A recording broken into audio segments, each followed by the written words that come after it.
Super Mario Odyssey's capture mechanic is revolutionary and needs to be explored in Mario games in the future. And while most captures in this game are very fun to play as, some are clearly better than others. This is ranking every capture in Mario Odyssey. This is the only capture in the game that actually has a negative impact on you. Basically, all you do is jump around and it gets you captured by a bird. This is the most useless capture in the entire game. Basically, all you do is you throw your hat at it and then move around to get some purple coins. The way you would rank this one really just depends on perspective. Some would say it's a lot better than this because you can get numerous moons throughout the game with it. But we say that it's actually just a cutscene. You slide a Bowser statue to find a moon. Pretty basic. Move a manhole cover to reveal a hole, and then jump in the hole to find some moons. And that's about it. When you throw your hat at this taxi, it takes you to a sub-area. Yeah, it's not great. Making silly monstrosities with picture match is pretty fun, but it doesn't give you that much in the actual game, other than just a couple moons. The cactus and the tree are basically the same thing in this game. You just capture them, move out of the way, and ground pound a moon. The two types of puzzle parts found throughout the game are pretty self-explanatory. Once you capture them, you just move around in a set amount of squares to find out how to put the capture in the socket. Once you do this, it will reveal a moon. But the real challenge is figuring out how it fits in. In Super Mario Odyssey, you can actually capture letters. Once you spell out Mario's name, a moon will be revealed and you can grab it. Using these binoculars, you can see all across the entire world, and sometimes find a few moons along the way. The Jizo can move around and sometimes break a few platforms. It's also immune to spikes. I think this was a cool concept, but it wasn't built upon enough. Often used in sub-areas, spark pylons are good at taking you places, but that's all they do. The pole flings you forward fast on the ground, and the fork is the same thing, but sometimes it's on the walls. Knuckle-Tech's fist is a pretty bad capture because it's only used twice in the game.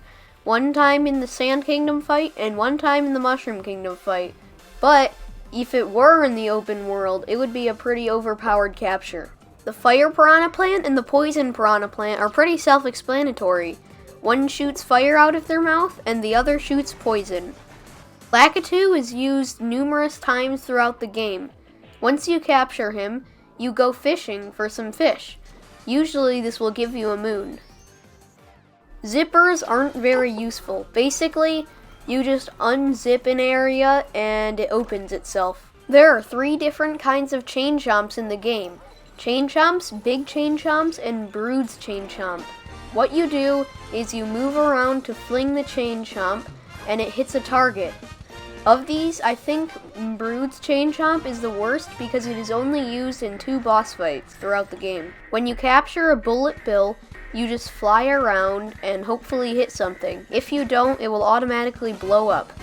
Bonsai bills are just a bigger version of bullet bills and a little bit better too. For this video, we're not grouping the Fire Bro and the Hammer Bro together because they're actually quite different. But anyways, when you capture a Fire Bro, you can jump and throw fireballs. As the Charge and Chuck, you can charge at stone boulders to break them into pieces. This works on enemies too. When a Moai puts on its sunglasses, it can see invisible ground.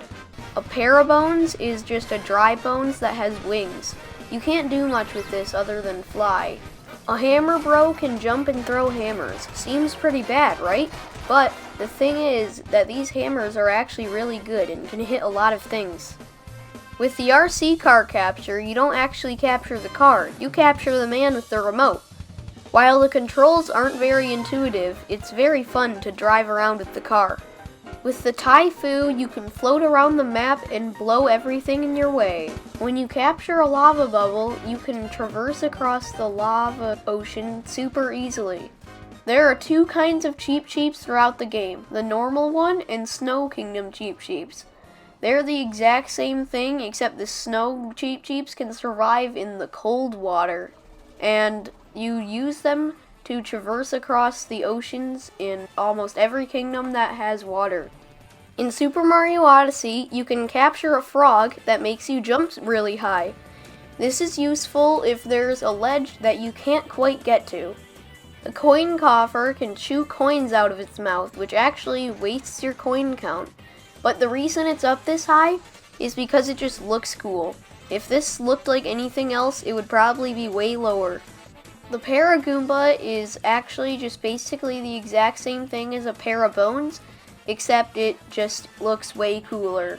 Using a shurm, you can blast apart stone bricks really easily. This is helpful in a lot of places throughout the game, like Metro Kingdom and Wooded Kingdom. With an uproot, you can extend your legs to be super high. This is basically the same thing as the frog, but it looks a little weirder and it's a little better. So that's why it starts off our top 10. Gone are the regular wigglers from Super Mario Odyssey. Now we have the tropical wigglers. These look actually way different, and they can stretch themselves super far.